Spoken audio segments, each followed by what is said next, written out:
mấy một cái là đi chả của cái nó ồ cái là một cái nó bây giờ mấy một trong đi của tôi bỏ con đồ lò na của chị tôi bỏ có lấy ai thế nào của bỏ con họ đi mua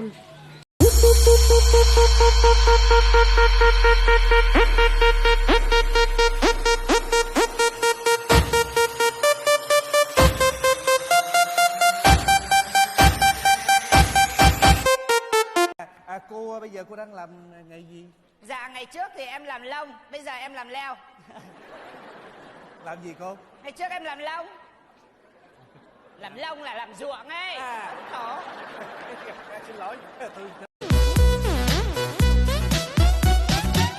Chỉ lên rong rau là tia rau nó, chỉ hơi chơi chơi mà tao chỉ có, trời vừa nhẹ có luôn rong mò.